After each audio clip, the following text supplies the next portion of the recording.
O'Reilly. Are your wiper blades chattering, skipping, or squeaking? Don't let streaks or smearing on your windshield compromise your visibility. When it's time to replace your wiper blades, stop by O'Reilly Auto Parts and see our selection.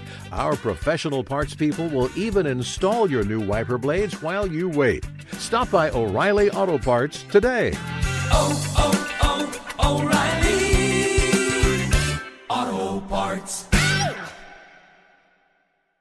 There's nothing like snook hook sets at dawn or catching a tarpon in the moonlight.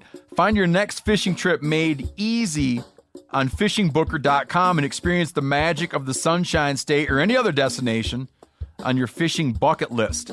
Book a blue water adventure in search of sailfish or go snapper fishing with the kids. With over 6,000 captains and trips to choose from, planning your next one just got a whole lot easier. Download the Fishing Booker app on the Google Play or App Store, or visit them online at fishingbooker.com to book your trip today. 46% of Americans expect to leave behind financial obligations when they pass away. So it's crucial to make sure your family is financially protected. Policy Genius helps you find the right life insurance coverage by comparing options from America's top insurers with help from licensed, award-winning agents. Secure your financial future with Policy Genius. Head to policygenius.com to get free life insurance quotes in just a few clicks. That's policygenius.com.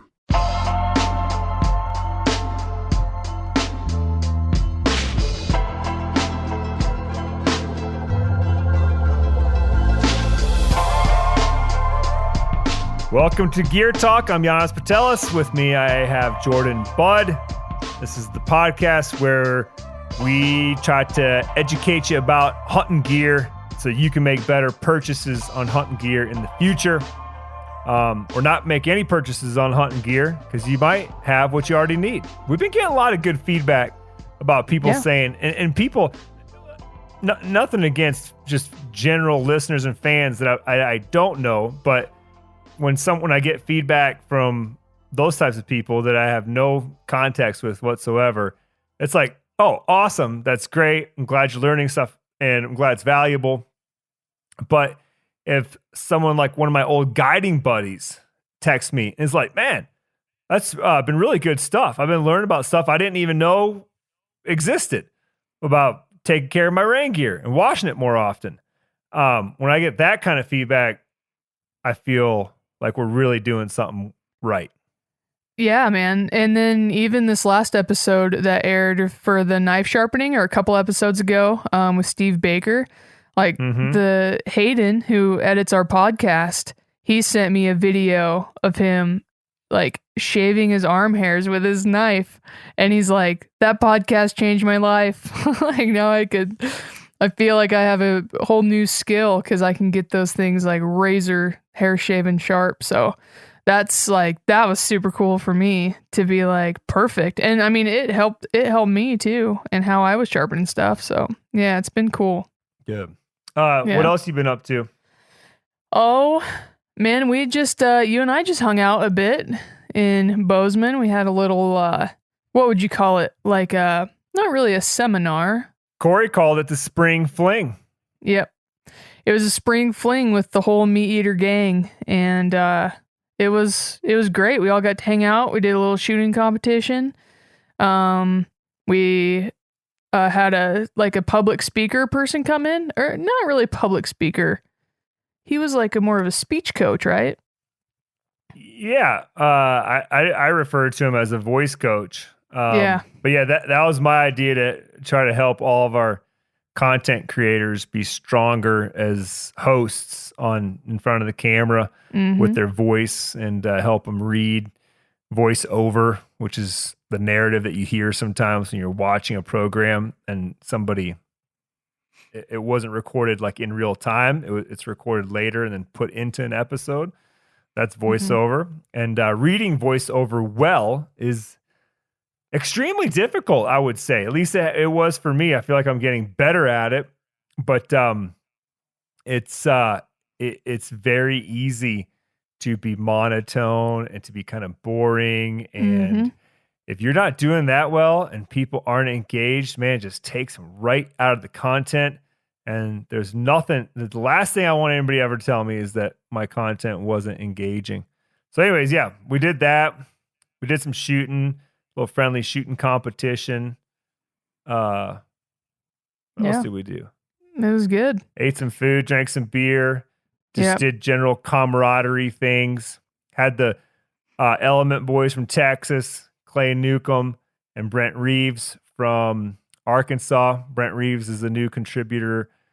I guess you call him a content creator. He's going to be doing a podcast called This Country Life.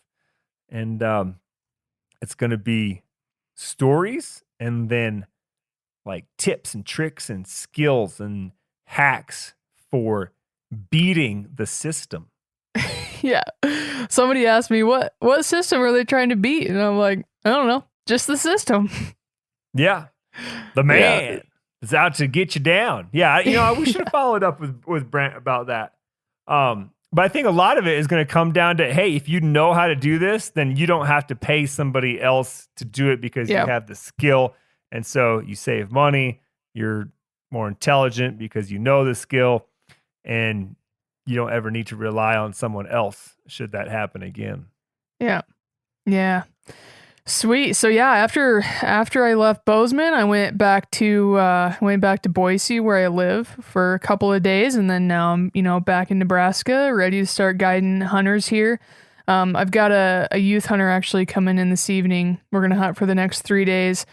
She's 11, I believe, if I remember correctly. She's 11, and her dad has her all set up to shoot the Slam this year, and ours is the last one she needs to get it. Just this spring. Hold on. She's already killed 3 turkeys? Yep, she's already killed 3, one of each species, and now she's about to shoot a Merriam's. Well, hopefully. And yeah, she'll have her 4. So it's been fun to just hear about the trips. Like, her dad's been texting me as they move along on it, and they'll send me a picture of the turkey and say like, hey, we got this one. Like, can't wait to get up there and get her Merriam's. So, have you heard if she gets it, is she going to be the youngest person to ever do the Slam in a single season? I have no idea. No, I don't know. I'll ask. Man, some of these kids, I know a few others, they do more traveling for all kinds of hunting, even in turkey hunting, especially, than I do. You would think with my job, nobody would do it more than I do, but man, some of these kids, I mean, come on, a Slam in one season? That's, she must be missing some school. Yeah.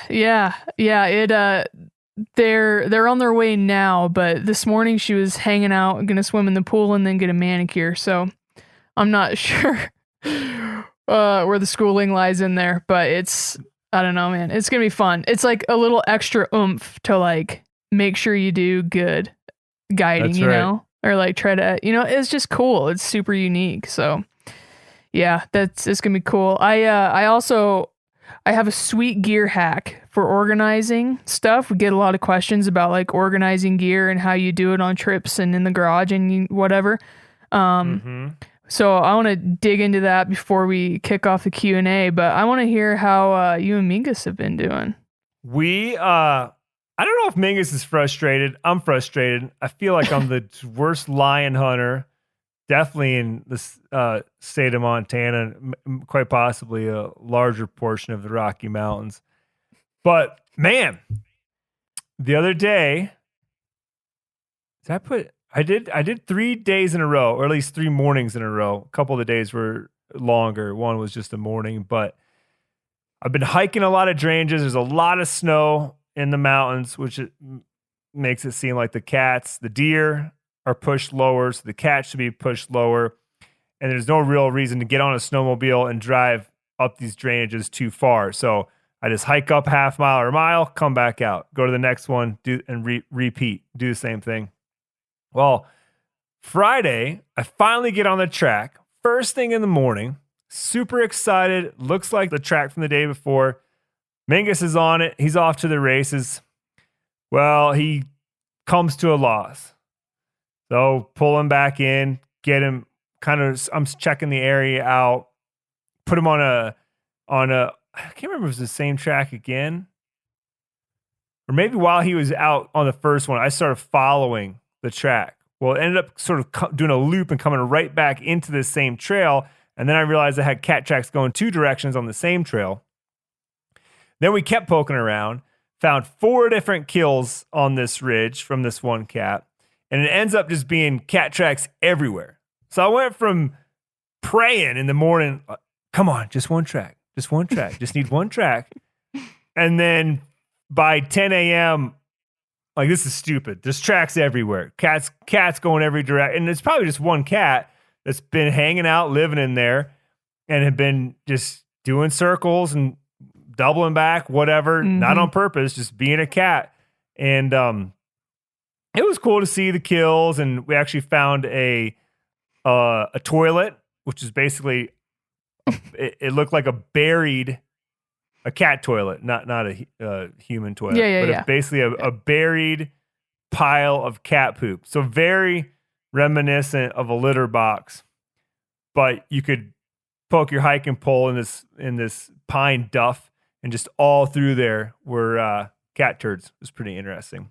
Anyways, didn't find it, but I figured, man, there's cats in here. So I went back Saturday, and I thought I found a track that wasn't there the day before, put Mingus on it, hunted again until 3.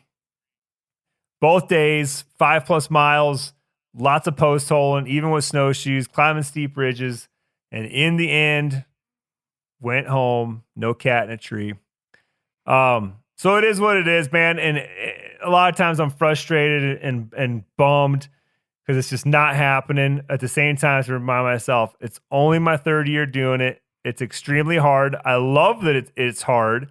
It's humbling. It's a big reason that I got into turkeys, because early on I was not a good turkey hunter, and it took me quite a few years to feel like I was getting it. I was figuring it out. And I'm in the same boat again with this line hunting thing. It is just tough, man. Tough. So I'm having a great time doing it. But I've got 1 week left. The season closes April 14th.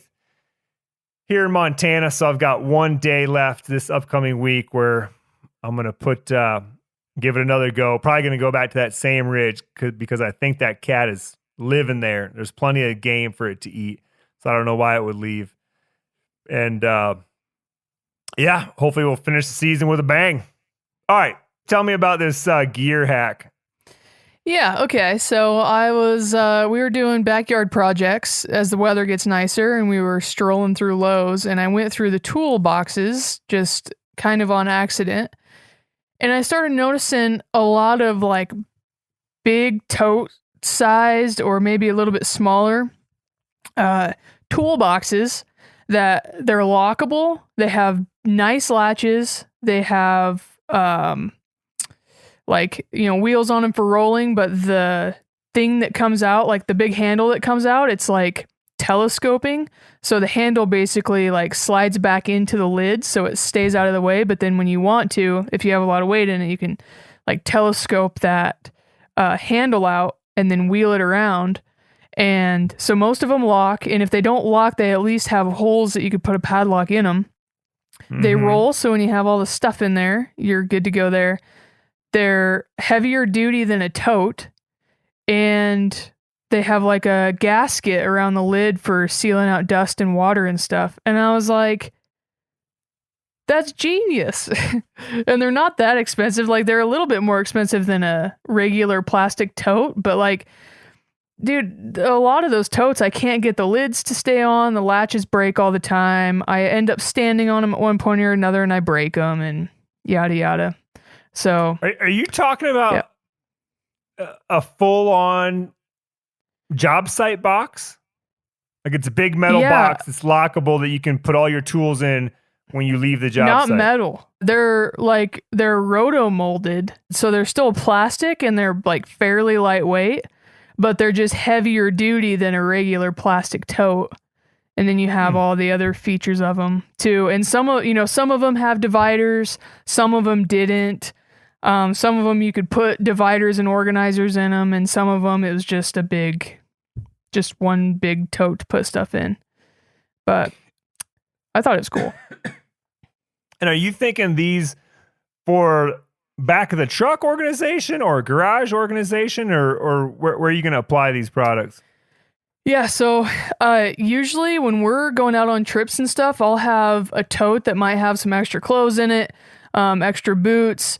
If we're doing just a regular like car camping type trip, I still usually have a tote that has all of my like some backpacking stuff in it in case I do an overnighter. Food, like extra backpacking meals and food and stuff like that. I just usually have totes for all that stuff. And it just seems like I could put most of that stuff in one thing and still be okay and be able to just have a more, what I feel a more sealed, weatherproof, dustproof box if you're going to throw it in the back of the pickup or leave it outside or something like that while you're camping. I don't know if that makes sense.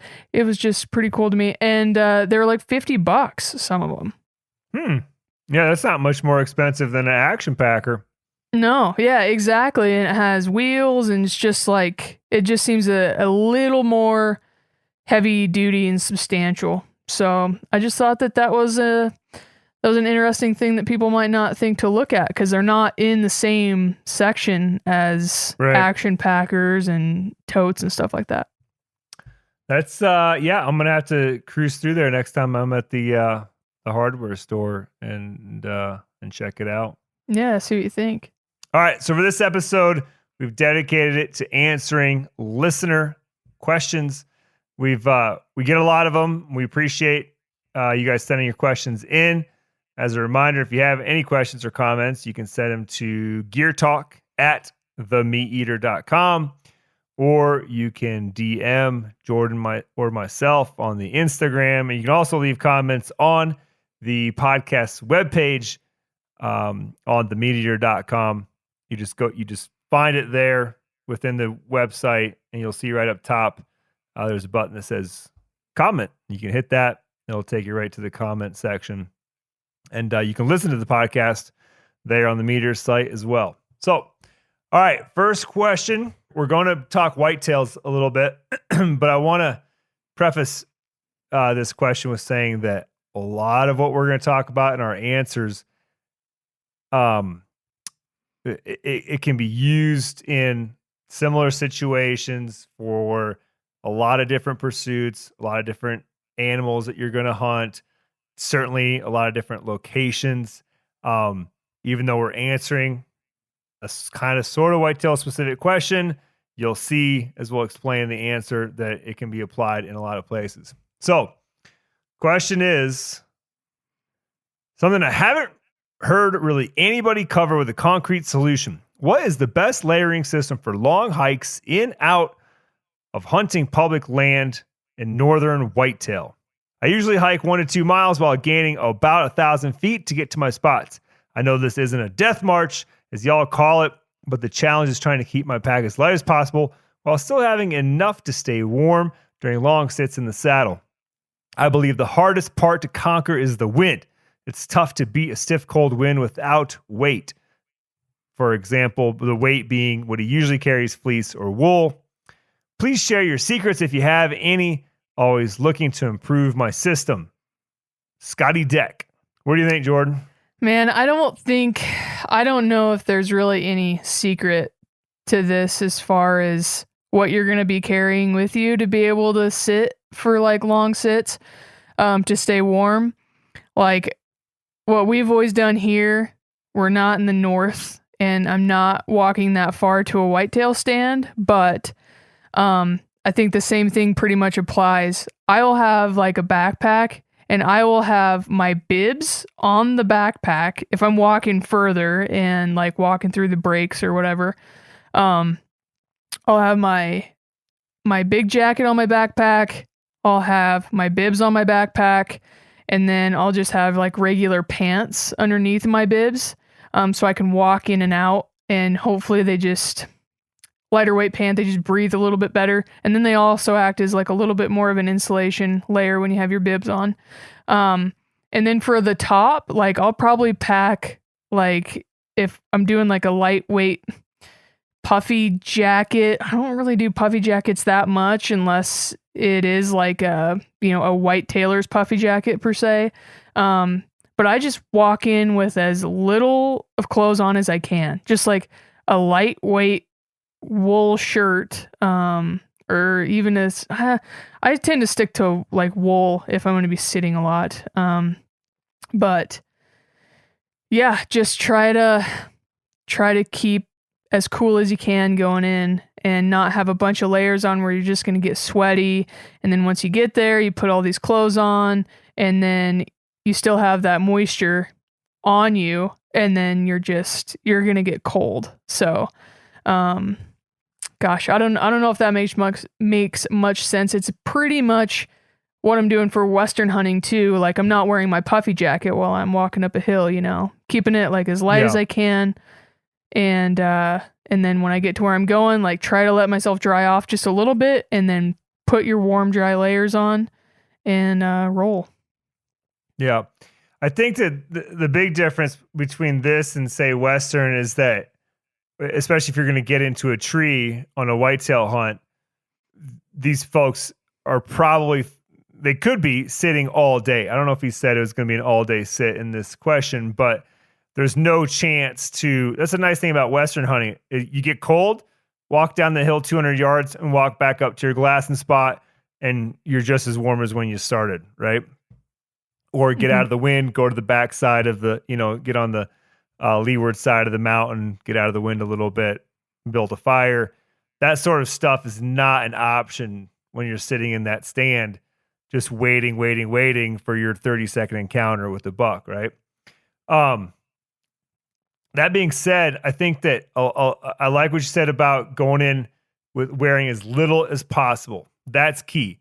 As they say, be bold and start cold. If you leave the truck and start hiking and you're nice and comfy and warm at that moment, you've got too many clothes on by far. And it won't be long until you're starting to sweat, and then you're going to have to adjust layers. So like I said, be bold, start cold. Depending on what the weather is doing, it might be less or more. It might be just a base layer. It might be a base layer and a soft shell jacket or something to break the wind a little bit. It's just going to depend on the day. But once you get in there, I think, and this fellow was really asking on how to be lighter because he's trying to have a light pack to get in there, but then have enough insulation. And most of the times I'm with you, Jordan, where if I'm hunting my Wisconsin place, I have a couple hikes that are close to a mile. Even then, that's short enough where I'll have the big Whitetail's bibs and jacket on my backpack, and I'll haul them in there. But if I had to go double that distance, probably not going to take that. Just too much, too big, too bulky. If I run into a deer on the way in or out and it's light, I can't really be hunting and pursuing an animal with that much stuff on my back. So I think you got to take a little bit more of a Western backpacker's mindset and go, okay, what is absolutely the lightest stuff that I can get in a tree with and be comfortable. And obviously we get into nothing's perfect here because this ultra lightweight, super insulated stuff like a down jacket, you can't find one that has a face fabric that is sufficient enough where most whitetailers would say, oh yeah, that's quite enough for me to draw my bow. That being said, that is your lightest way to do it. I think if you're in a stand, you probably can get away with down or synthetic pants on the bottom. I feel like saddle or in the stand, if I'm standing there, when the buck comes in, even if I had to stand up, my pants are probably not going to make that much noise, right? To where it's going to trigger the buck or alert the buck of my presence. If I have to draw my bow in a scratchy down jacket, that might do that. So for the bottom, there's a lot of options for synthetic puffy pants and down-filled puffy pants. That would be a way to go to the extremes, right? And then you may or may not put something on over it. Those kind of pants, you really wouldn't want to put them under a normal hunting pant because you would compress the insulation probably too much, and it's going to reduce the loft and reduce how much it's keeping you warm. So I would consider just keeping those on the outside. I'd consider bringing maybe a down over boot for your boots themselves for the same reason, because I feel like if your extremities are warm, then the rest of you stays warm. I don't know who makes those products, but I know there's a couple of them out there, but it's basically a lightweight down bootie that just goes over your regular boots that you hiked in, and it acts as a barrier, to the extreme elements on the outside. Now the jacket I think is going to be tough for this, because again, do you want to be lightweight, or are you going to be quiet when the moment of truth comes to take that shot, right? I think that you could bring your outer garment's if you're bow hunting, your outer garment's going to have to be somewhat quiet in your jacket. So I don't know if that's a soft shell. I don't think there's any real hard shells out there. They're going to be quiet enough, but you can maybe oversize your soft shell and then have a big puffy down jacket underneath it on. To me, I don't think there's any way you're going to go lighter and still be able to be warm and sit all day like that.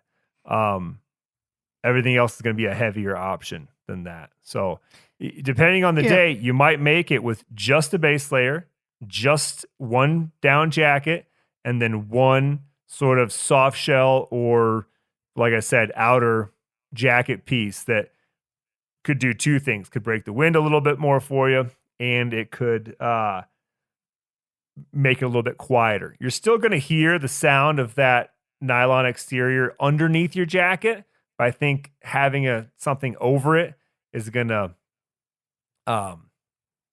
dampen that sound enough where at 20 yards, you'll be able to draw your bow and get a shot. I think something to think about too is, like I was talking about, your feet and keeping your extremities warm. Bringing a over-the-top hat that is warmer than what you actually need. Again, if your head's warm, kind of helps keep everything else warm. Bring a neck gaiter, even if it's a skinny wool neck gaiter. Bring that and insulate that neck.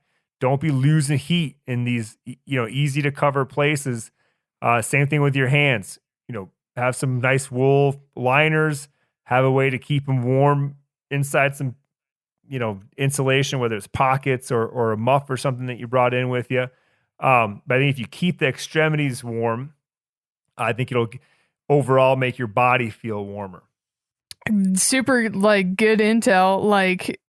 I think some of my thinking was just especially later season, you're dipping into November. I don't remember if you actually put that on here. I think that's a question further on down, but I have just been freezing cold before. Then I would have given any amount of money to have a super cushy set of bibs and a big jacket on. Mm-hmm. And it would be tough for me just to try to skimp by as least as I could, if that makes sense. Sure. It's going to come down to personal choice on whether you want to carry the weight of the big, heavier, bibs and jacket with you or not.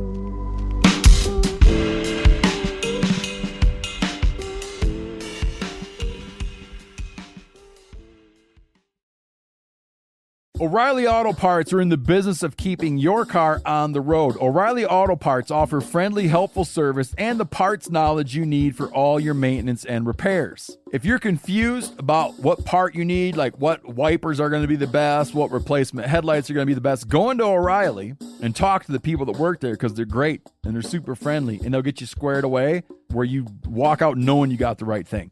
They've got thousands of parts and accessories in stock, either in-store or online, so you never have to worry if you're in a jam.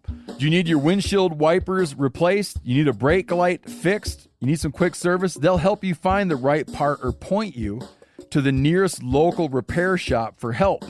The professional parts people at O'Reilly Auto Parts are your one-stop shop for all things auto do-it-yourself, and you can find what you need in-store or online. Stop by O'Reilly Auto Parts today or visit us at O'ReillyAuto.com/meateater. That's O'ReillyAuto.com/meateater. There's nothing like snook hook sets at dawn or catching a tarpon in the moonlight. Find your next fishing trip made easy on fishingbooker.com and experience the magic of the Sunshine State or any other destination on your fishing bucket list. Book a blue water adventure in search of sailfish or go snapper fishing with the kids. With over 6,000 captains and trips to choose from, planning your next one just got a whole lot easier. Download the Fishing Booker app on the Google Play or App Store, or visit them online at fishingbooker.com to book your trip today. You ever get that feeling you're stuck inside staring at screens and a primal urge kicks in? You crave wide open spaces, fresh air, the chance to connect with the land. Well, maybe it's time to find your own piece of the wild, but searching for property can be a maze. That's where land.com comes in. They got millions of listings across the country, from mountain ranches to hidden fishing holes. Their search tools are like a seasoned guide helping you narrow down what you want. Land.com isn't just about buying and selling. It's about finding a place to hunt, fish, explore, or simply sit by a campfire and listen to the crickets. So head over to land.com today to turn one day into today, because trust me, there's nothing quite like the feeling of standing on your own piece of earth. All right. Now, kind of on the a segue to another question is another fellow wanted some clothing recommendations for a Maine northern tier whitetail hunt, but not one where you sit in a stand. Instead, go out there, cut a fresh track, follow the buck, and do a hunt. That question came from Instagram at GregH6929. Way different, right? You're moving the whole time. So even if you're in single digit temperatures down to zero, again, depending on the speed that you're moving, depending on how much the wind is blowing, but that's not too different from a lot of the lion hunts I've been on this winter. It's cold, it's snowy. I'm going up some, I'm going, across the ridge some, I'm going downhill some. Usually not too fast. I'm not in a rush to get anywhere. I'm just hiking around, but I'm moving enough to keep up my core temp. And if it's going to stay freezing or below, I'll go with my midweight wool base layer. Anything warmer than that, I'll go with the lightweight version. But just one wool base layer and a soft shell jacket, something just to knock the wind off, contain a little bit of my own heat. That is enough to get me through most situations, most days, until I stop. And same thing goes for this fella. I think that you could hunt, you could be on the track with a single base layer, a nice soft shell jacket. You're cruising along, you're moving. If it's not quite enough, you're going to have to bring in either another base layer of wool, or you could add in a thin synthetic puffy of some sort underneath that soft shell. If I was that person hunting, I would always have some kind of a down jacket in my backpack. And that's not just for stopping and having lunch or stopping and glassing for a minute or whatever it might be.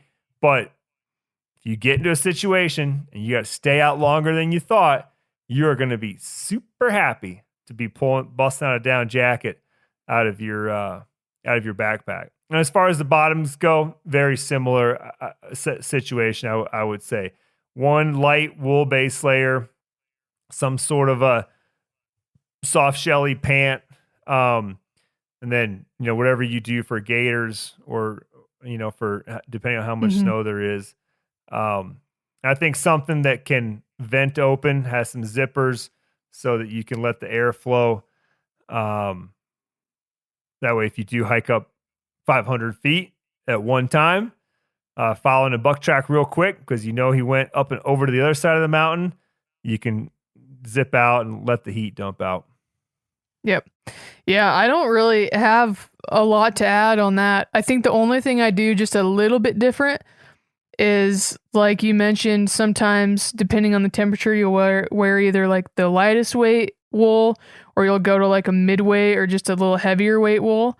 I think for me, I always tend to stick with that lightest weight wool, and then I might just put another layer in between that soft shell jacket. So like sometimes it could be a fleece, sometimes it might just be a vest, like just a lighter weight vest.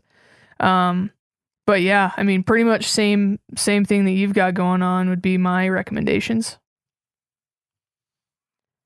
I found for me, when I double up any sort of base layer and mid layer, whether that mid layer is the fleece or another layer of wool, it just seems like I'm more apt to get sweatier sooner and faster.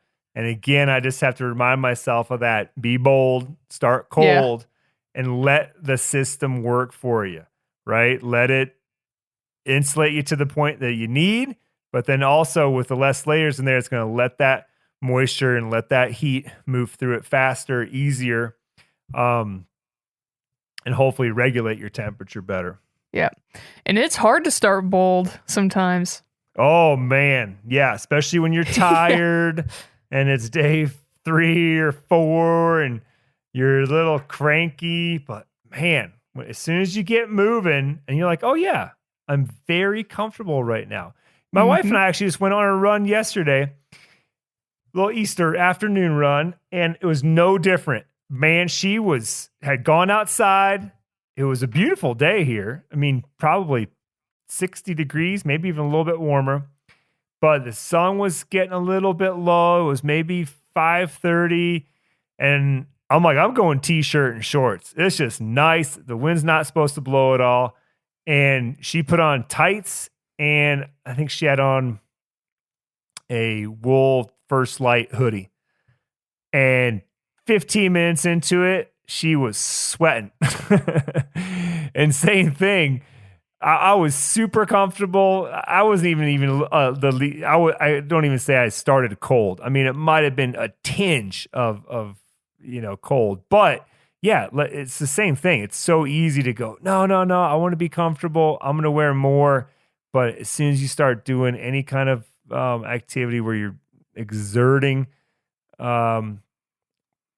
energy, it's going to get, you're going to be too hot. All right, take this one, Jordan. We just did a hunt in northern Maine whitetail where he's going to move all day, follow a buck track. Josh Selfridge. He's going to Oregon this year for his first elk hunt. It's going to be a post-rut rifle hunt, November 1 to 5. And he'd love to hear your opinion on a First Light kit to bring out there that time of year. Is there anything you would change for that hunt compared to the Northern Tier whitetail hunt? A little bit. I would do same thing, like light base layer, because if we're walking a lot, that's probably what I'm going to be in a lot. Go with a fleece. I kind of teeter back and forth on those November hunts of whether I want to bring a soft shell or not.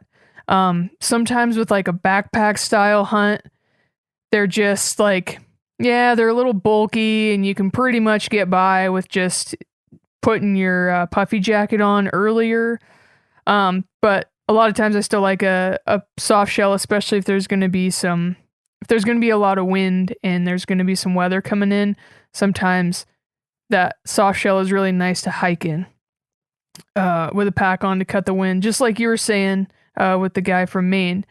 What I would add for sure is puffy pants, and I would make sure to have a puffy jacket and probably like a fairly substantial puffy jacket in with that mix. But other than that, I mean, it's still kind of the same. I think I would still use like the corrugate foundry pant with like over the top of a wick, like the wick base layer bottoms. That seems to be a pretty good system. If I knew it was going to be really cold, I might bump up to like the catalyst pants instead of the corrugate. Just get you a little bit thicker material.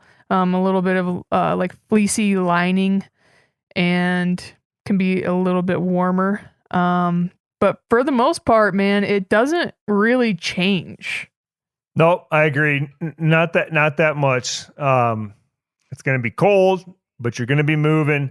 But when you stop, you need to figure out a way to keep you warm. And no better way to do that than puffy pants and or a puffy jacket. Man, and I think like puffy pants, I think that they're underrated. They're starting to get up there. Like people are starting to wear them and be like, holy cow, I never knew my my legs got cold until I put those things on. And you kind of realize how chilled they were. Another thing I want to kick in here real quick is like utilizing your rain gear too for more than just beating rainstorms. And if that stuff is waterproof, it's windproof. And throwing a set of rain pants on can be really nice. I've done that a bit, like maybe in October when I just like am not super sold on packing my puffy pants. I can throw those rain pants on, and it like you'd be amazed how much it traps that heat in. It cuts the wind 100%. And then I don't know. It's just I feel like rain gear is pretty underutilized, and we all seem to always have it with us.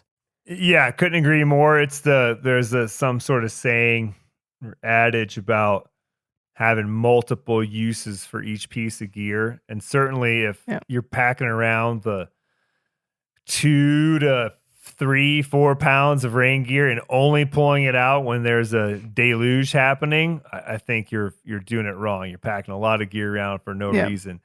It definitely works extremely well for breaking the wind. And just, keeping the chill off of you. Yeah. That's something that probably won't work well for the whitetail hunter. It's just going to be too noisy.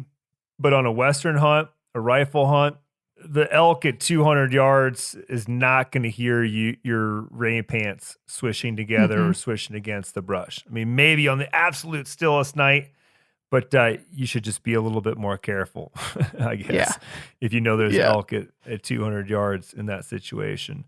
But yeah, I've been wearing my Omen rain pants all winter, cat hunting in them, instead of wearing pants with gaiters, because the internal gaiter has a little clip on it. I put that on my boot laces. That keeps the pants down, keeps them from riding up when I'm post holing through the snow. And to me, it's one less layer, because instead of having socks, long johns, a hike or a hunting pant, and a gaiter, now I just have socks, long johns, and one pair of pants. It just seems like one less layer. I feel like my calves don't get as sweaty running that way. So you could consider that. Good luck, Josh. Hope you whack yourself a big one out there. I've never hunted Oregon. Neither have With I. Steve, I guess we did. No, that was Washington. We hunted together. I've never been to Oregon hunting. Yeah. What's the next one here? Yeah, on to Danny Doyle's question. Yeah, let's go to Danny Doyle. Yeah. He says, Yanni, how about discussing what rifle you'd both have if you could only have one? And this is a really hard question. It's impossible. Do you want to take it first? Impossible. You want me to try? Yeah, I mean, if you were starting from absolutely zero and you're going on a elk hunt, I would probably go with like a 7 mag. If you are just going to be shooting deer and stuff, I don't think there's anything wrong with, overgunning and going to something like 7 mag. But for deer and antelope and stuff, like going with something like a 6.5. We've talked about this a little bit, but I think you should be able to shoot your rifle really well and feel comfortable shooting it, rather than being like, all right, I got an elk hunt coming up. I hear I have to have a 300 rum or a 300 Win mag to shoot an elk with, so I'm going to get that thing. And especially if you haven't shot a lot, those things whack the hell out of you. Like, they're not that fun to shoot. They just aren't. And I think that having a rifle that you can shoot well and you like shooting is going to be a little better than going with something really big, which is kind of I'm getting down a rabbit hole. But mine would probably be something like a 7 mag. But you take this over, Yanni. Like I kind of know your thoughts on it a little bit. Very well-rounded cartridge choice there. I got a lot to say about this, but Danny, you're not going to like my answer because I'm just going to tell you that I wouldn't never answer this question and say, oh yeah, it would just be the Remington 700 in 30-06. It's just, there's I've owned that rifle. It did me well. I killed my first 3 or 4 elk with it. I don't own it anymore. I don't own a single 30-06 anymore. And yeah, with my job, I get to cycle through a lot more guns. But before this job, when I was just a hunting guide, I still cycled through guns. I went through that. Then I went through, trying to think what I went to after that. I think I went to 300 Winchester short magnum after that. I had a 300 Weatherby for a little while. And that was about as big as I ever went. And then I backed it down to a 270. I have a 6.5 Swede, which I bought because Chuck Hawks and my buddy Scotty are huge fans of the 6.5 55 Swede, which is pretty much the equivalent ballistically, and I know a lot of people are going to love this and freak out on us, but it's pretty much the equivalent of that 6.5 Creedmoor that everybody loves. For whatever reason, the 6.5, not whatever reason, is marketing, is why the 6.5 55 Swede never took off here in the United States. Over in Europe, it accounts for something crazy like 75% of the moose killed, or something ridiculous like that, are killed with a 6.5 55. Anyways, I own one of those, and I've killed, I think, 3 giant cow elk here in Montana with that cartridge, and each one of them did awesome. So my point to all that is that it just, for me, part of this whole thing is the fun of trying new stuff, of, whether it's a different caliber or different rifle configuration.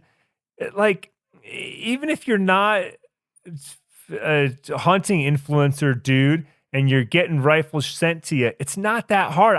How I got my 300 Weatherby, I walked into the Cabela's in Sidney, Nebraska, and it was sitting there looking pretty as could be in that used gun rack. And I think I got it for like $650 or something like that. And it was sweet. I think it was a Remington 700, that one. But anyways, it shot great. It did what I needed to do. And I'm sure I could have easily sold whatever other gun I had for roughly the same price and been into something else. Like, I just enjoy that stuff. It's fun.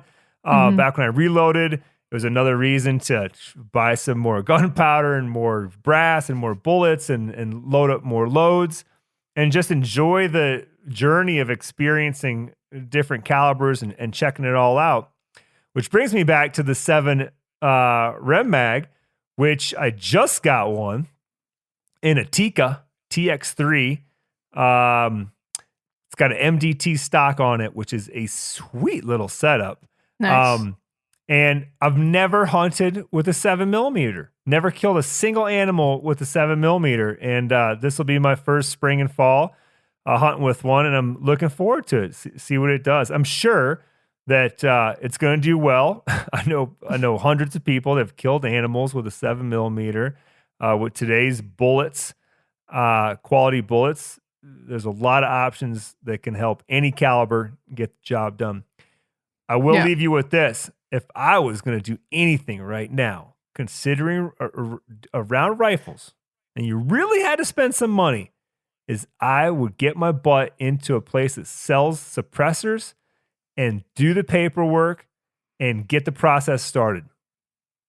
Because it ain't going to be fast. What's that? Yeah, it's not going to be fast. It's going to basically, you should just set aside a year. I know you're thinking like, oh man, a year. And it's like, yeah, you won't be hunting deer season 23 with it, but you will be hunting deer season 24 with it. And obviously you got to check your local regs and whatever and make sure they're legal. I don't know of any places that they're not, but man, to me, I've been thinking about it a lot lately. I've got a couple of them now. And it just makes rifle shooting so much more fun. You don't have to worry about the both things, like the recoil and just the sound. One, it's messing up your ears, but how much... I was just thinking about, because I was shooting that rifle the other day at 7mm, sighting it in really is all I was doing.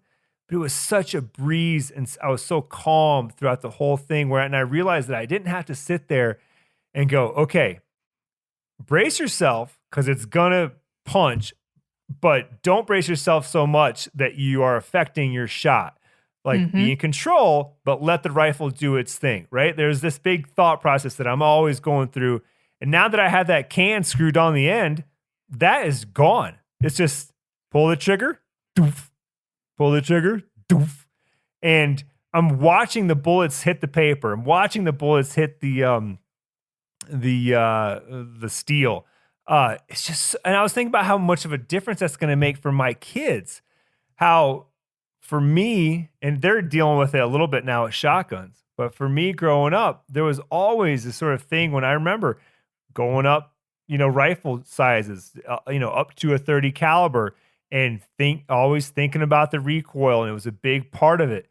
Now with cans, it doesn't have to be that way, and they're going to have such a better, in my opinion, experience. Like Steve always says, there's no reason that rifles have to be loud and have a whole bunch of recoil.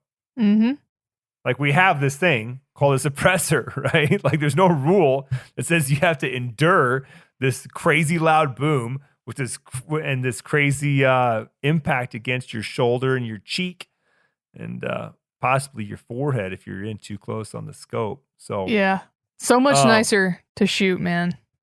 Oh, it's just fun.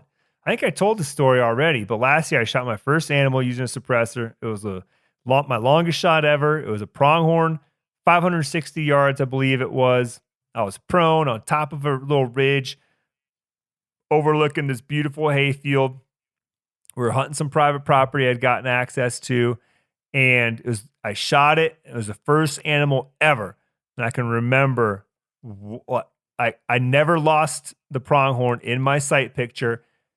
And I saw the bullet hit. I saw the ripples sort of go through its fur, and whether that was air or just a shockwave going through its fur.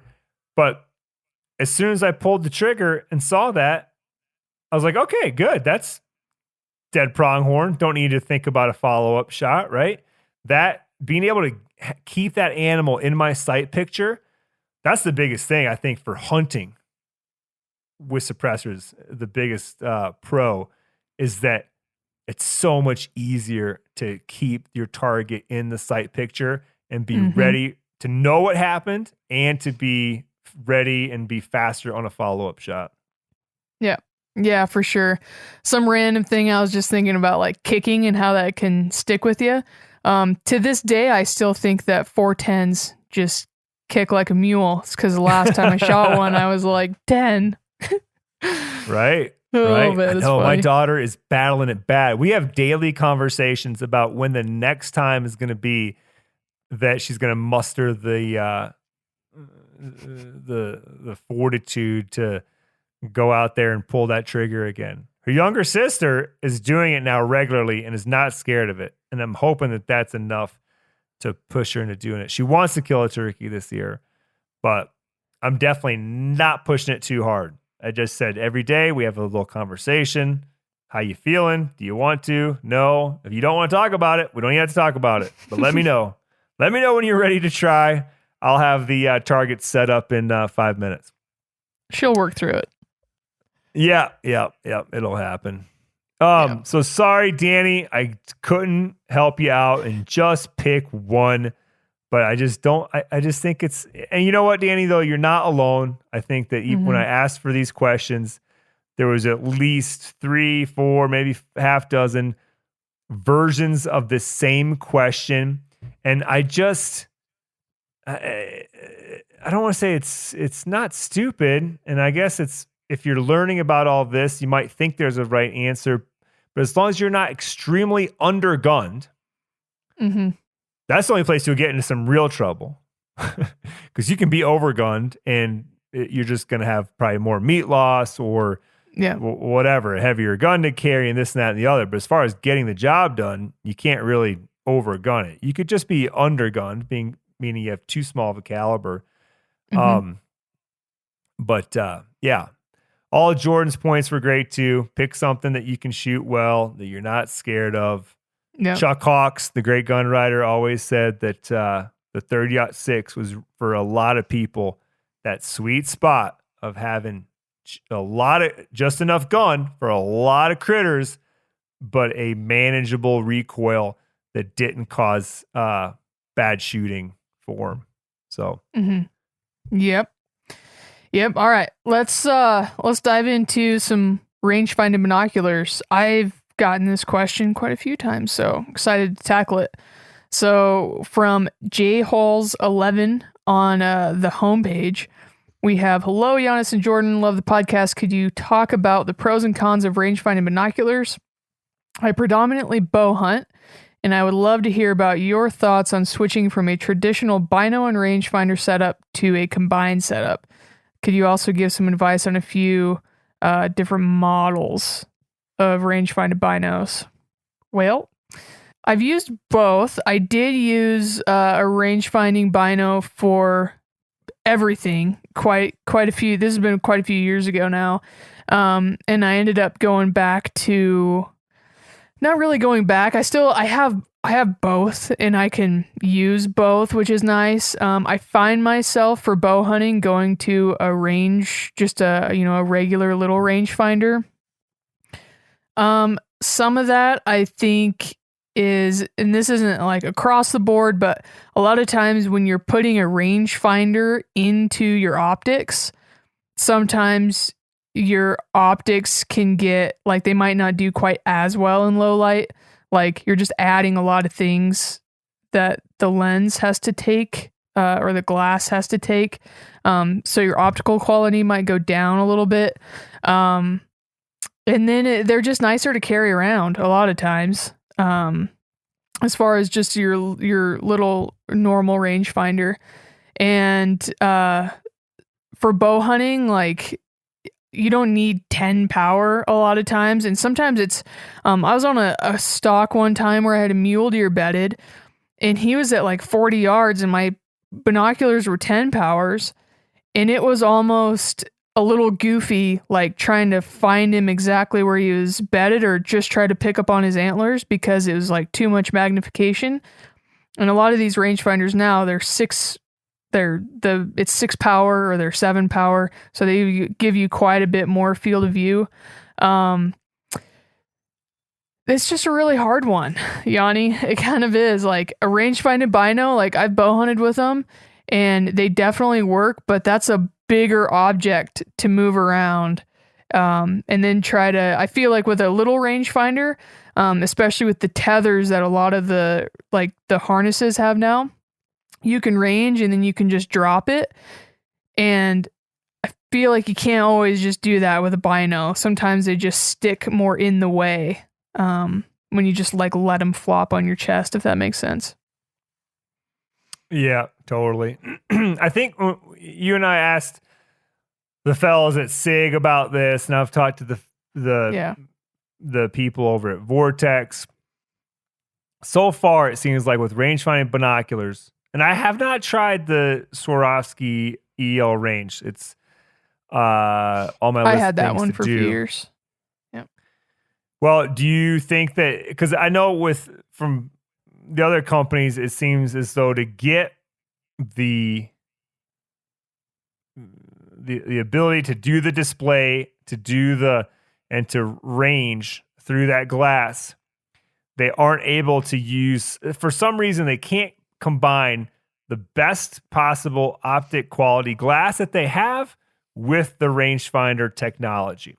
Like, I wish I could remember exactly what it was, but the two aren't compatible. So, I don't know if it's the same for Swaro, but for everybody else, you can't buy their high-end binocular with the rangefinder capabilities built in. Mm-hmm. It's always going to be the second tier glass with the rangefinder built in.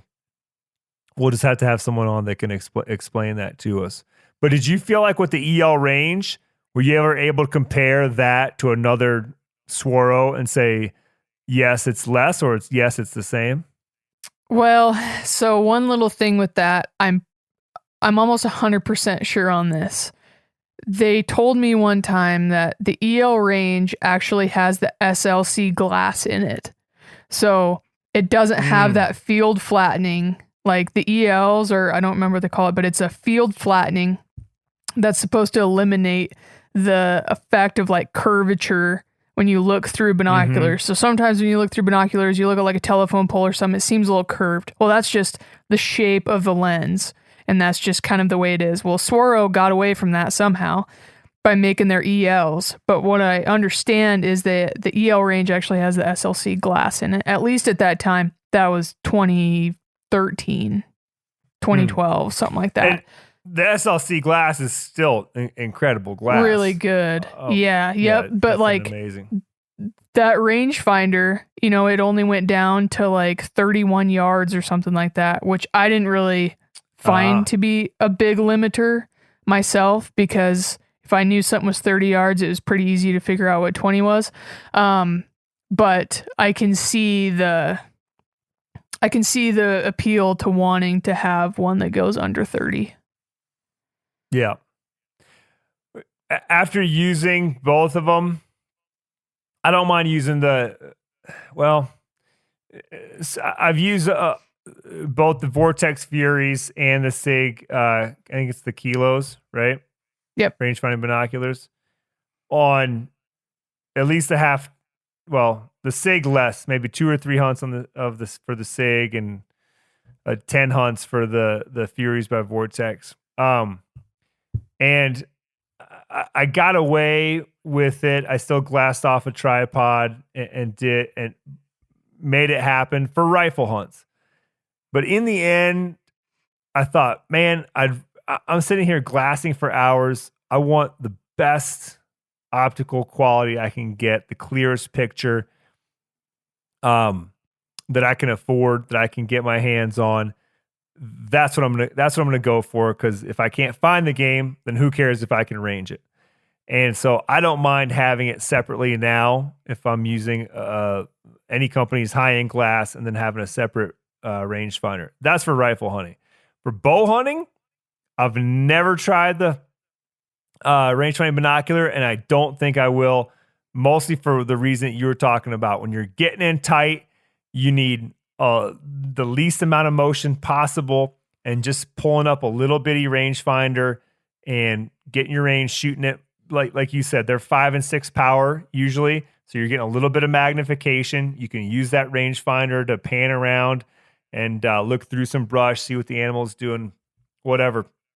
And it's, at that point, when I'm making those kind of close range shots, I don't need binoculars anymore. Like you were saying, you don't need 10s. 10s might be too much. Mm-hmm.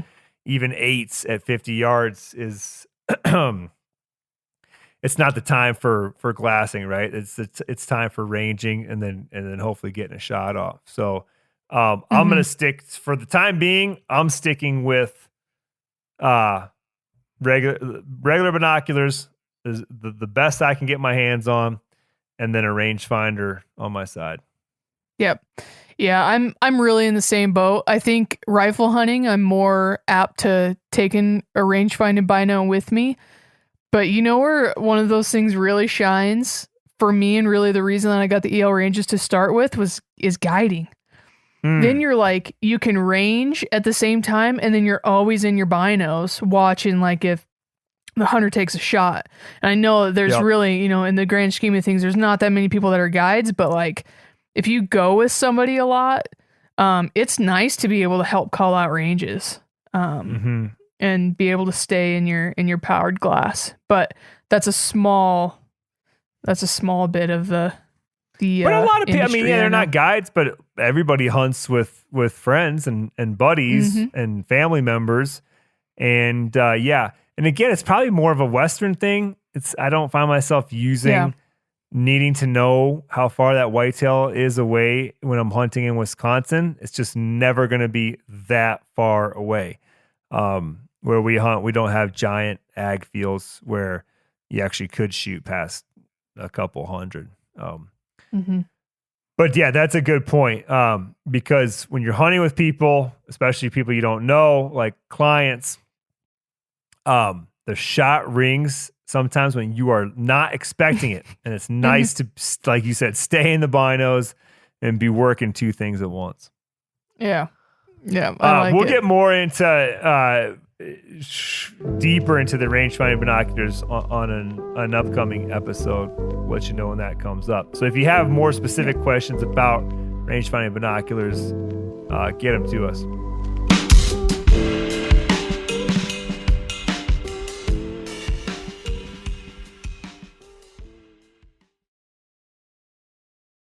O'Reilly Auto Parts are in the business of keeping your car on the road. O'Reilly Auto Parts offer friendly, helpful service and the parts knowledge you need for all your maintenance and repairs. If you're confused about what part you need, like what wipers are going to be the best, what replacement headlights are going to be the best, go into O'Reilly and talk to the people that work there because they're great and they're super friendly and they'll get you squared away where you walk out knowing you got the right thing. They've got thousands of parts and accessories in stock, either in-store or online, so you never have to worry if you're in a jam. Do you need your windshield wipers replaced? You need a brake light fixed? You need some quick service? They'll help you find the right part or point you to the nearest local repair shop for help. The professional parts people at O'Reilly Auto Parts are your one-stop shop for all things auto do-it-yourself, and you can find what you need in-store or online. Stop by O'Reilly Auto Parts today or visit us at O'ReillyAuto.com/MeatEater. That's O'ReillyAuto.com/MeatEater. There's nothing like snook hook sets at dawn or catching a tarpon in the moonlight. Find your next fishing trip made easy on fishingbooker.com and experience the magic of the Sunshine State or any other destination on your fishing bucket list. Book a blue water adventure in search of sailfish or go snapper fishing with the kids. With over 6,000 captains and trips to choose from, planning your next one just got a whole lot easier. Download the Fishing Booker app on the Google Play or App Store or visit them online at fishingbooker.com to book your trip today. You ever get that feeling you're stuck inside staring at screens and a primal urge kicks in? You crave wide open spaces, fresh air, the chance to connect with the land. Well, maybe it's time to find your own piece of the wild, but searching for property can be a maze. That's where land.com comes in. They got millions of listings across the country, from mountain ranches to hidden fishing holes. Their search tools are like a seasoned guide helping you narrow down what you want. Land.com isn't just about buying and selling. It's about finding a place to hunt, fish, explore, or simply sit by a campfire and listen to the crickets. So head over to land.com today to turn one day into today, because trust me, there's nothing quite like the feeling of standing on your own piece of earth. This one is from airhunger_RN. I wonder what he or she meant by air hunger. I think that person is a nurse. Yeah, if I was to guess, they would be like a flight for life nurse pilot, flight for life nurse or something. Yeah. Okay, well, they ask, when do you break out the old white gas stove, or y'all canister rigs only? Dude, I've been nerding out on this as of late, actually. Trying to talk myself into buying a Whisperlight Universal. And I think I've come to the conclusion that I'm just not going to do it. I've been around the white gas or the Whisperlight Universal from MSR, or not Universal, the International from Whisperlight a little bit, running white gas through them. And like, yes, the gas, it's cheaper, which I think is a big reason that people like them, is because your fuel just isn't going to cost you as much as those canisters. And the canisters they are kind of expensive if you're doing it a lot. I think a big draw to white gas or those like white gas type stoves. Some of them you can run off all kinds of fuels. You can run off of like diesel fuel, jet fuel, kerosene. They all are like a little bit different, it seems. And also it seems like with running those different fuels, it's not really as easy as just, hey, let's put the diesel fuel jet on and let's run diesel through it. Like they don't quite work and just fire up as easy as that from with the research that I did. White gas seems to be a lot better, but I think with the advances in canister stoves and like a lot of those canister stoves have regulators on them now. And it seems like as long as you can keep that canister warm, they perform really good, even at elevation. So I don't know. I think with some of those better canister stoves, that's just the way to go for like backpack hunting. They're easier, like they're way less bulky, they're way lighter. They're just like, especially for me, I like taking those things on the mountain and in the middle of the day, like warming up some tea or something like that. And you're not doing that with a white gas stove, at least not as easy. Yeah, not as easy. It's crazy to say that I'm old enough that I don't know for sure they weren't around, but they were definitely rare because I know for a fact that I had a Whisper Light and then a Dragonfly. And I feel like I used those for a solid decade before I even started thinking about that's kind of when Jetwell came on the scene. It was probably about a decade after I had been in the, backpacking, just regular backpacking. I wasn't even backpack hunting at that point. But yeah, they worked. There's definitely more of a learning curve using the white gas stoves. You got to know just how much to let out, to light, to prime the stove so that when you let out the pressurized gas that it'll ignite and burn. That gets tricky. Oftentimes people let out too much gas in the beginning. You'll light it and you've got this giant fireball for the next 30 seconds. And depending on where you lit that, it could be problematic.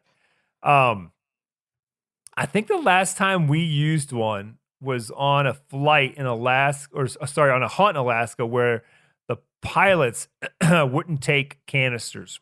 They wouldn't take the compressed gas. So we still had to bring the white gas stove. I think it was on the caribou hunt we did with Doug Dern and Mark Canyon.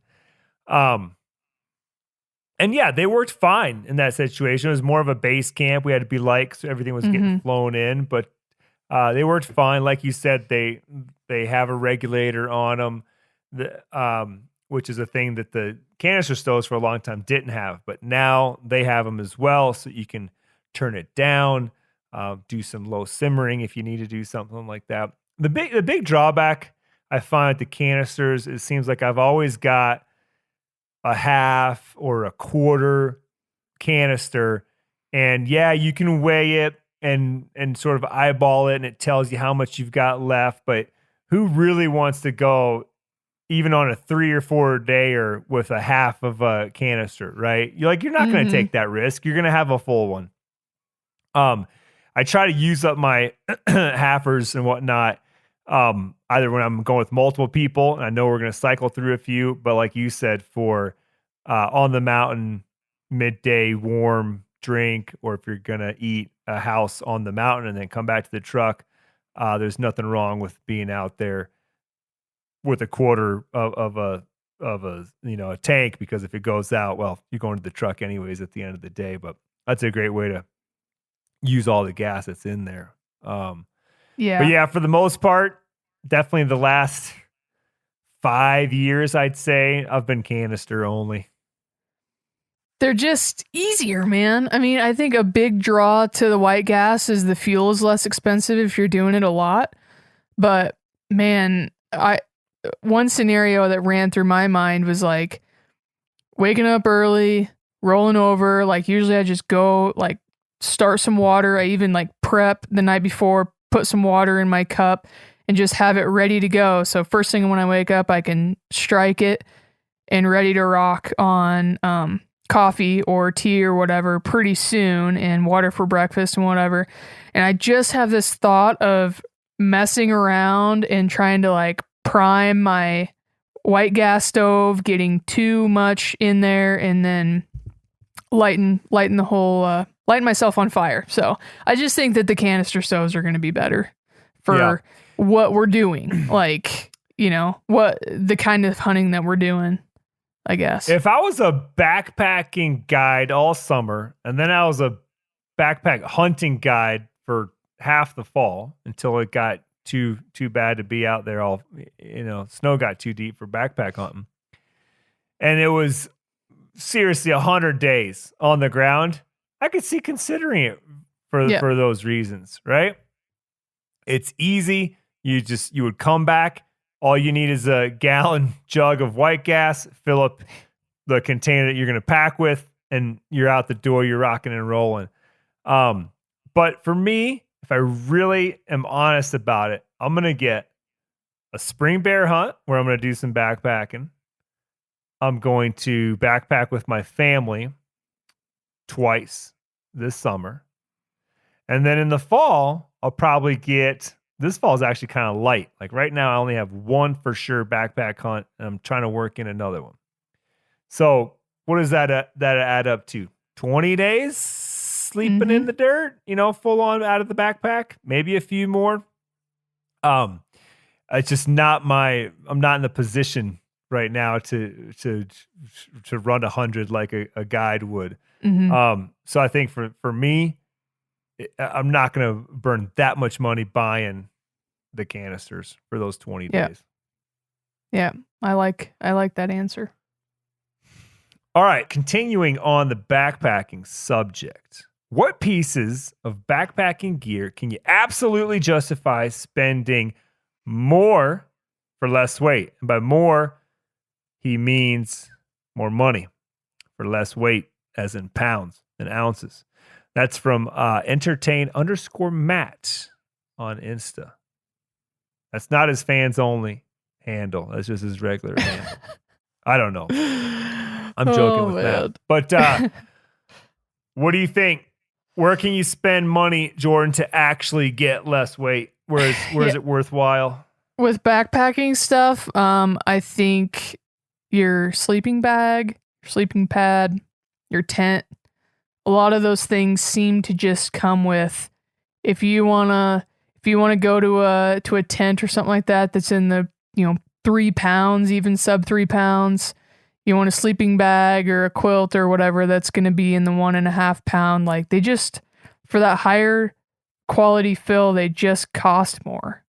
And but with that, you're also getting, in my mind, a better product and probably a warmer product as well. So. Yep, 100%. I did a little extra research on this one. Talked to my wife about it, who spent maybe more days sleeping in the backcountry than I have. And then a couple friends who are real hardcore, not only into backpack hunting, but when they backpack, they like to do the ultralight thing. And they definitely said that it's the big three is where you can actually see a demonstrable difference in weight by spending more money. That's going to be your tent, your shelter, your backpack, and your sleeping bag. Pads, it's kind of hard. I mean, yeah, you can drop a little bit of weight, but in the big three, you can spend more money and easily drop a pound, sometimes more. And again, it depends on time of year that you're going. If you're backpacking in July and August, no chance of snow. I mean, I don't want to say no. It snows in the Rockies every month of the year, but you can have an ultralight shelter that weighs a pound. You can be in a sleeping bag that keeps you only warm down to 20, 25 because it's July and August. And your backpack can be, nothing more than a than a satchel with a couple straps on it, right? Because you're not going to be hauling any meat out, right? But when we get into talking about it for hunting specifically, we usually start. If you are starting in August, you're way up north somewhere, which you could be getting into inclement weather. But down here in the lower 48, it's going to most likely be September. But even then, you never know when snow is going to roll in. You got to be prepared for that kind of stuff. But still, those big three, that's where you can spend a little more money. And like you said, Jordan, you're not only getting lighter equipment, but you're definitely going to get better quality equipment that if you take care of it, excuse me, if you take care of it, it should last longer. And you might say, oh man, well, if there's only 3 things and it's only £1 a piece, that's only 3 pounds. Well, man, 3 pounds, that's a day and a half of food that you just either gave yourself that extra ability to stay longer, or do it less. So the way I look at it,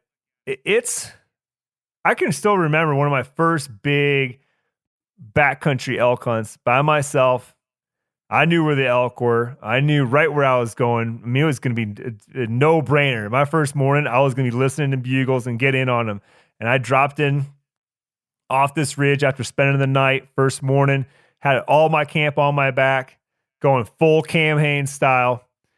Drop in there, and bulls are bugling. I start chasing a bull, and going downhill was no big deal. I just remember hitting the creek, and then the bull was up the drainage, so all of a sudden I had to go uphill, and I went about 15 minutes maybe, and I realized, okay, my pack is way too heavy to be actually hunting and carrying everything on my back. At that moment, I had to drop my pack. I'm like, okay, take some stuff out, take camp out. I'm going to reassess and go hunt elk, and I'm going to have more of a come back to camp situation because I'm just too heavy. Now, with what I've learned over the years and strip that weight down big time, I feel like I could chase that elk. Still not as fast as I would be able to with just a day pack, but do a pretty good job at it. Actually be hunting that elk in the mountains with camp on my back. And then be able to, again, what the goal here is that it gets dark. You barely have to move off. You just get in a place where the elk can't smell you through the course of darkness, and you sleep right there. There's no hiking back miles, hours to get back to all your stuff. Yeah, and I think that can be a huge advantage. And along with saving some weight, like I almost see not a bigger advantage, but maybe like more so of an advantage of you're saving a lot of bulk usually. Oh yeah. Some of that stuff just packs down better, and it's just smaller, and it's a lot nicer to pack, especially if you're taking it in and out of your backpack every day. Yep. Yeah. So there you go. I would absolutely justify spending the money there. And then you can keep going down the lightweight rabbit hole when you want. Okay. So that question segues very well into this one. Tell me one area of your backcountry kit where you always stay minimalist, and another area where you are willing to carry extra weight. I try to save weight in my entire sleep system so I can carry multiple optics for glassing intensive hunts. That question came from Reed Hamar, or Hammer, Hamar on Instagram. What do you think, Jordan? What do you like to be lightweight so you can carry weight somewhere else? Yeah, after I read this question, I was like, yeah, it seems like I'm never trying to shave weight down on my spotting scope, because it just kind of is what it is, but it seems like I have a lot more options to try to save weight in like tripods, to a certain extent, or like just exactly like he said, my sleep system. I feel like over the last few years, I've tried to really refine my sleep system and try to get stuff that was lighter weight. Just thinking about that more so in the front of my mind. But going down on like my optics, I've never really tried to go to lose weight on my optics, because I always want to have those things with me because they're important. So yeah, I mean, I really agree with him. Yeah, I completely agree with Reed. And I don't think I can point to one specific spot in my backcountry kit where I'm trying to limit the weight. And I'm doing it really for the same reasons. As hunters, we're going in there. On my sheep hunt, I ran into some backpackers. And man, they were living large. They were hanging at the same lake that I was hanging at. And with it, I was using sort of as a base camp, and I could actually see some sheep from this lake sometimes. But these guys had, like, they weren't Yeti thermoses, but some bigger cup thermos thing. They had flannel shirts for just chilling around camp, looking all comfy. A big tent. I mean, the kind of tent where you can stand up in, 2 people. I mean, absolutely luxurious. And they were a long ways in there. I mean, I think that lake was 7 to 9 miles, depending on the trailhead you used. But for me, because I couldn't do that hunt without at least one pair of binos. I only did one pair. A really nice spotting scope that had to go on a substantial and sturdy tripod, a rifle, ammunition. I guess I would say those are the main things that those guys weren't carrying, that I have to carry, right? And I think when on a hunt versus a backpack trip, that's what you're there for. You're there to find that animal, kill that animal, execute, get the job done, right? You're not there to just bag the peak or hang out, enjoy the scenery. All that is part of it, and I enjoy it. But again, because between my rifle and spotter and binoculars, just doing quick math in my head, but I'm guessing it's 15 pounds easy, if not pushing 20. And it's hard, like you said, to drop any kind of weight there. So everything else is it's just super minimalist. I think if I had to point to one place where over the years, and even over the course of just a season sometimes, or even the course of one hunt, if you're going back to the truck to restock on food and then coming back into the woods, clothing is a place where I think that people early on carry way too much. You don't have to have that flannel shirt for kicking around camp. You don't have to have that extra. People have a lot of redundancy in their clothing. And on that same sheep hunt, the last day we went in, and again, we were watching the weather. We had beautiful weather. The weather was going to stay beautiful for another 7 days. When I repacked, I was way lighter than when I started because I went in with a base layer, like a wick base layer, the thinnest one First Light makes, and an synthetic puffy jacket, an Uncompahgre puffy. That's all I had for a top. And then I had a pair of boxer shorts and a pair of, I think they were the corrugate foundry pants that I was hunting in. And I probably had a pair of socks on and an extra pair of socks in my backpack. I didn't have extra underwear. I didn't have extra shirts. At most we were going to be out for 5 days. You can make it and be stinky. It's okay to be stinky a little. And again, nobody really stinks that bad after 5 days of crazy hunting. Just deal with it. It'll be fine.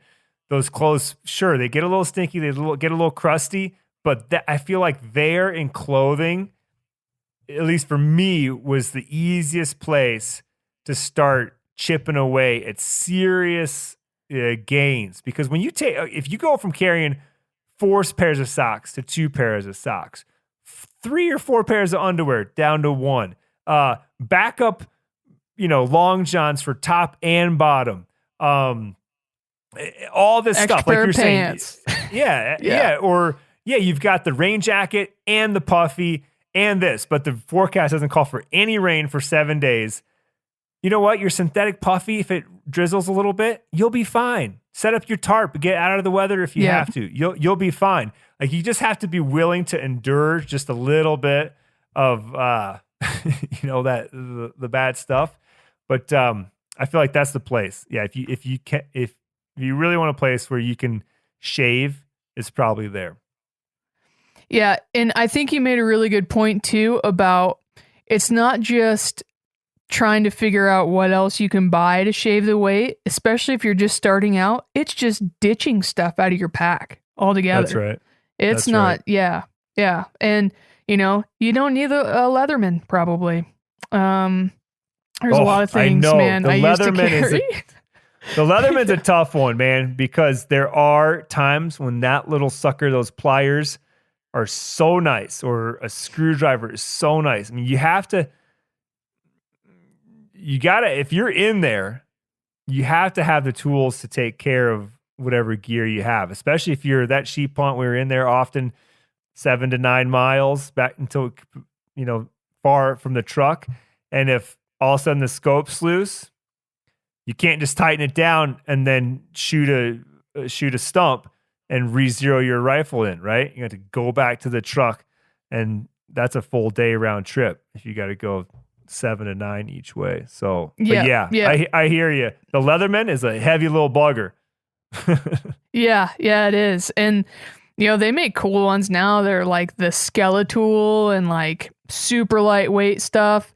Another thing too, if you're bow hunting, like just take the Allen wrenches that you need, that fit things perfectly. You don't have to take the one that has 15 of them that flip out. Yeah, man, we could just talk about this forever because it's ever evolving for me. It's ever evolving for you. And we've been doing it a long time. Yeah. So, but yeah, you hit the nail on the head. It's the easiest way to cut down on your pack instead of buying more expensive shit is just get rid of shit. Yeah. Okay, this rolls right into this one.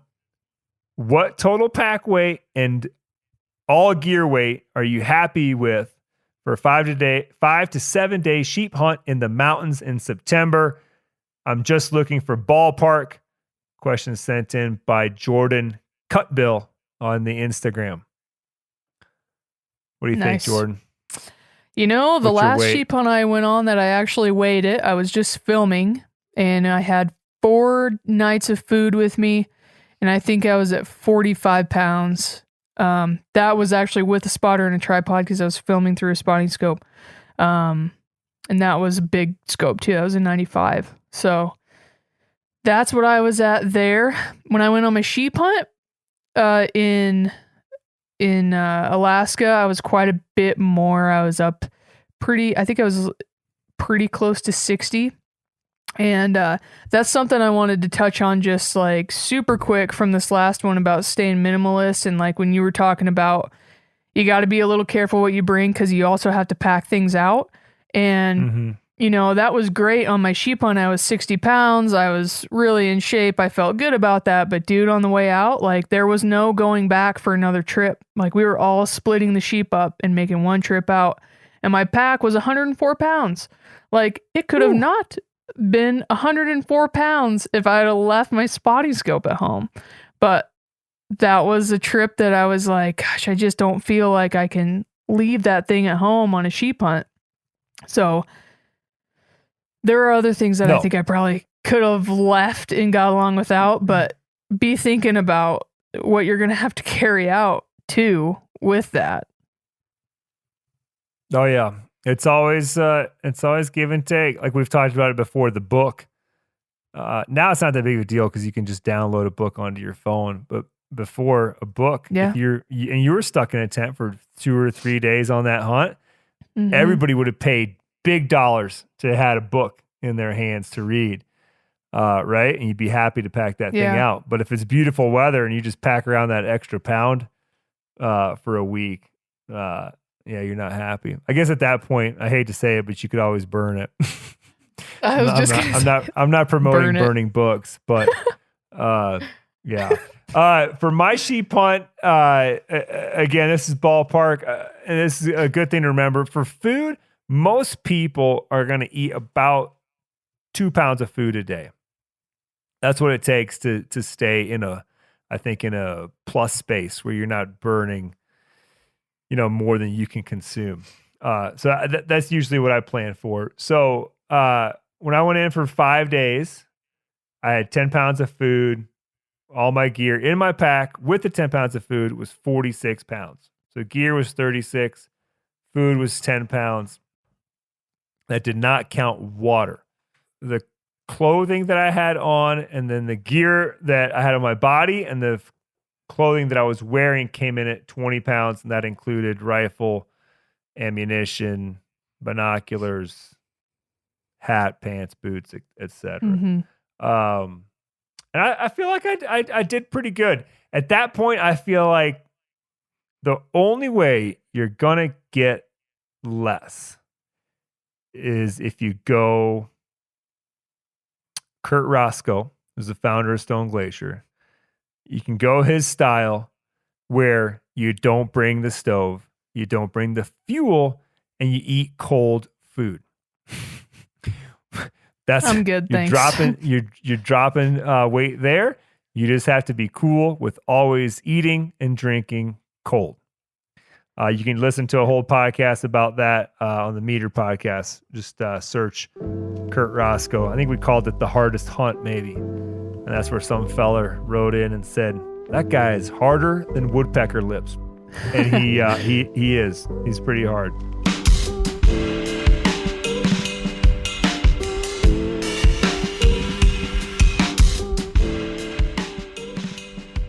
Well, that was good, Yanni. We really appreciate everybody writing in and asking questions. We like answering them. It's a really good way to kind of let you guys decide where the conversation goes. So if you have any more questions that you would like to hear or topics you would like covered, send them to geartalk@themeateater.com, or you can just send them to us on our Instagram pages. Mine's at jordan.bud. Yanni's is at Janis_Patelis. Pretty sure it's an underscore. I think I ask that every single time I do this. You're right. I need to look at it. And then you can also, don't forget to go over to themeateater.com, hit the podcast tab, hit Gear Talk, and then on the individual episodes, you can comment directly on them as well to ask questions about that episode, or wherever you feel you can ask for questions for the next Q&A. So that's all I got, Yanni. I hope you guys have a good time tracking lions the last day. Thanks. Yep, we're gonna give it our best one more time, and hopefully I'll have not too crazy, but crazy being that I got to look at a mountain lion story next time. Yeah. All right, see you, everybody.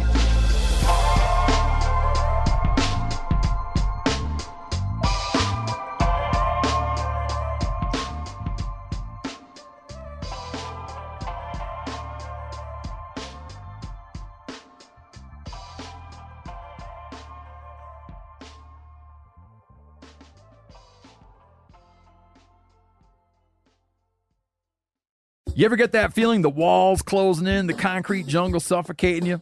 You crave some wide open spaces, the chance to connect with nature, maybe in a spot all your own. Well, head over to land.com. They've got ranches, forests, mountains, streams, you name it. Search by acreage. You can search by location. You can search by the kind of hunting and fishing you're dreaming of. Land.com. It is where the adventure begins.